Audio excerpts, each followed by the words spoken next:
Hello friends, welcome back my YouTube channel. आज हम बात करने वाले हैं प्रेगनेंसी के दौरान जो पेट के ऊपर आपको एक काली लाइन, भूरी लाइन, टेढ़ी लाइन या तिरछी लाइन दिखती है और जिसका कलर हल्का हो सकता है, डार्क हो सकता है। कब बनती है, क्यों बनती है, इसके साथ ही अगर ये बनती है और कुछ बातें आपके साथ, कुछ सिम्टम्स दिखाई देते हैं, तब आपको आपके डॉक्टर को ज़रूर दिखाना चाहिए। अब ये बनती क्यों है? पेट पर अगर आपको पेल्विक से, प्यूबिक से लेकर चेस्ट तक एक लाइन बनती है, कभी वो किसी महिलाओं को टेढ़ी रहती है, किसी को सीधी रहती है, तो इसका क्या मतलब होता है? इसको लिनिया नाइग्रा लाइन कहते हैं। आपके शरीर में जो हार्मोन चेंज होते हैं, किसी महिलाओं को बहुत ज़्यादा दिखाई देते हैं, किसी को बहुत ज़्यादा कम। आपके शरीर में जो मेलेनिन की मात्रा बनती है, उसको ही ये लिनिया नाइग्रा लाइन कहते हैं।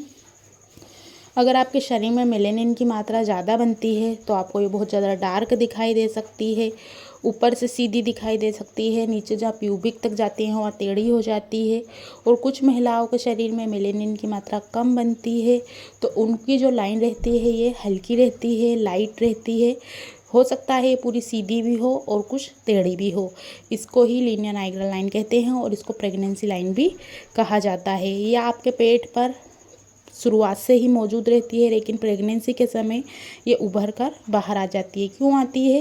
क्योंकि आपके शरीर में बहुत ज़्यादा हार्मोन चेंज हो चुके हैं और आपका पेट जैसे जैसे बढ़ता है ये लाइन गहरी डार्क होती जाती है। और अगर शरीर में मेलेनिन की मात्रा कम बनती है तो लाइट भी देखी जाती है।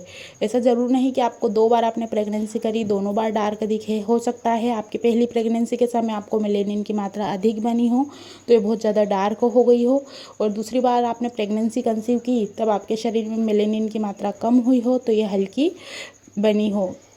और ये पतली भी हो सकती है, मोटी भी हो सकती है, डार्क भी हो सकती है, ये गहरी भी हो सकती है। बिल्कुल नॉर्मल है, इसमें घबराने की बात नहीं है। क्योंकि जब शरीर में एस्ट्रोजन, प्रोस्टेजन का लेवल बढ़ता है तो ये लाइन देखी जाती है। और कुछ महिलाओं में नहीं भी बनती है, बनती है उसमें भी घबराने की बात नहीं है, नहीं बनती है उसमें भी घबराने की बात नहीं है। कुछ टेबलेट या मेडिसिन या कुछ क्रीम लगाने की भी ज़रूरत नहीं है। जैसे ही आपकी डिलीवरी होती है, जब आप बेबी को जन्म देते हैं, उसके 1 साल बाद ये खुद ही धीमी हो जाती है। वैसे आप नॉर्मली देखेंगे तो आपको हल्की हल्की दिखाई देती है आपके टमी पर, आप चाहें तो देख सकते हैं वीडियो देखने के बाद। तो ये वाली चीज़ें शुरू से ही रहती हैं, लेकिन प्रेगनेंसी जर्नी के दौरान ये कुछ गहरी और डार्क हो जाती हैं, क्योंकि उस समय पूरा शरीर में चेंजेस होते हैं। तो ये काफ़ी नॉर्मल है। अब ये कब बनती है, यानी आपको प्रेगनेंसी के बाद कब दिखाई? ये सेकेंड सेमेस्टर, यानी कि आपको जो आपका चौथा, पाँचवा, छठे महीने से आपको ये धीरे धीरे गहरी होती हुई दिखाई देती है। जब आपका थर्ड ट्राइमेस्टर यानी कि 7, 8, 9, 9वें महीना स्टार्ट हो जाता है, ये जब और ज़्यादा गहरी हो जाती है, ये दूसरी तिमाही में इसको देखा जा सकता है। अब प्रेगनेंसी के दौरान कभी कभी शरीर अधिक मात्रा में इम्यूनिटिक फ्लूइड बनने लगता है, जिसकी वजह से गर्भाशय का दबाव नाभि पर आने लगता है। इससे में नाभि जो बटन रहता है वो बाहर की तरफ भी आ जाता है। कई बार हार्मोनल बदलाव की वजह से नाभि का जो बटन है ना फूल कर भी बाहर आ जाता है, क्योंकि ये भी बाहर ज़रूर आता है कि नाभि बटन बाहर की तरफ आएगा, उस पर लाइन दिखाई देगी। क्योंकि बच्चा बढ़ता है, आपका पेट बढ़ता है, पेट में खिंचाव होता है, इस कारण नाभि का आकार और शेप में बदलाव आ सकता है। अब आपको कब डॉक्टर को दिखाना चाहिए? कभी कभी नाभि और उसके आसपास अगर आपको बहुत ज़्यादा लगातार खुजली हो रही है, सूखापन हो रहा है, तब आप डॉक्टर को दिखाइए, क्योंकि ऐसा मेलेनिन के कारण होता है। लेकिन बहुत ज़्यादा होता है तब तो डॉक्टर को दिखाना ही है, क्योंकि हल्का फुल्का तो नॉर्मल ही है।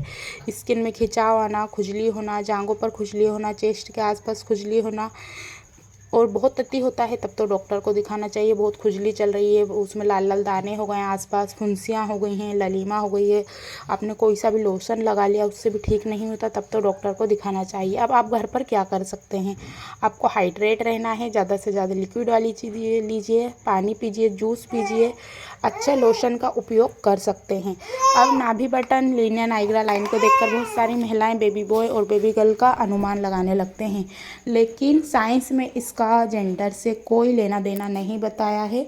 आपको बेटा या बेटी जेंडर का कोई पता नहीं लगा सकता। क्या सभी महिलाओं को प्रेगनेंसी के दौरान, अगर 100 महिलाएं हैं, 100 महिलाएं सभी के नाभि बटन आएंगे बाहर, तो वो 100 लड़कों को जन्म नहीं दे सकती, क्योंकि उनमें लड़कियां भी होंगी, तो इससे जेंडर का पता नहीं लगाया जा सकता। ये एक मिथ्य है। कुछ कुछ महिलाओं में सही हो जाता है, लेकिन सभी महिलाओं में नहीं होता है। कुछ परेशानी होती है तो अपने डॉक्टर को ज़रूर दिखाइए।